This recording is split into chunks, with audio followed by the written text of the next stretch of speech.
وہ بہت بے چین اور مضطرب معلوم ہو رہی تھی اور بار بار پہلو بدل رہی تھی۔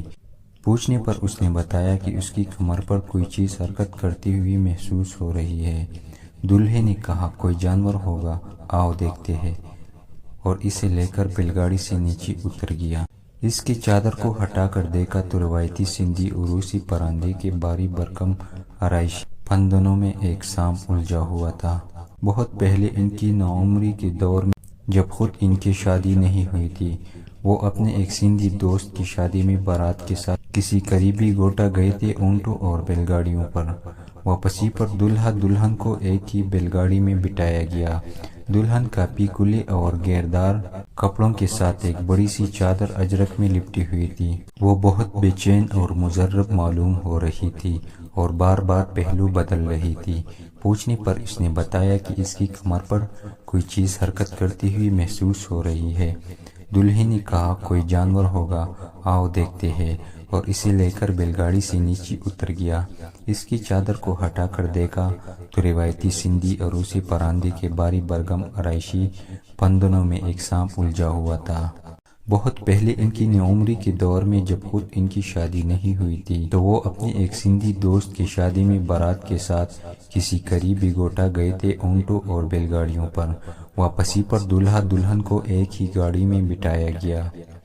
دلہن کاپی کلے اور گھیردار کپڑوں کے ساتھ ایک بڑی سی چادر اجرک میں لپٹی ہوئی تھی۔ وہ بہت بے چین اور مضطرب معلوم ہو رہی تھی اور بار بار پہلو بدل رہی تھی۔ پوچھنے پر اس نے بتایا کہ اس کی کمر پر کوئی چیز حرکت کرتی ہوئی محسوس ہو رہی ہے۔ دولہے نے کہا کوئی جانور ہوگا، آؤ دیکھتے ہیں، اور اسے لے کر بیل گاڑی سے نیچے اتر گیا۔ اس کی چادر کو ہٹا کر دیکھا تو روایتی سندھی عروسی پرندے کے باری برکم آرائشی پھندونوں میں ایک سانپ الجھا ہوا تھا۔ اس نے پرندے کو پکڑ کر جھٹکنا شروع کیا تو سانپ نے اچانک چل کر اس کے کان کے نیچے گردن پر کاٹ لیا۔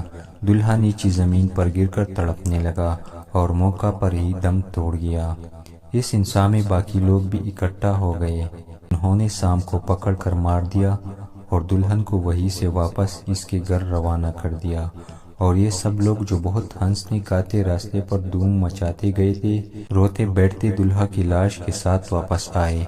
گاؤں بھر میں گہرام مچ گیا، ہر آنکھ اشک بہا رہی تھی۔ مدتوں سے سانحے کے اثرات سبھی کے دل و دماغ پر چھائے رہے۔ پھر اس کے بہت عرصے بعد اسی علاقے میں آس پاس کی کسی گوٹا میں پھر ایک عجیب دلخراش واقعہ پیش آیا۔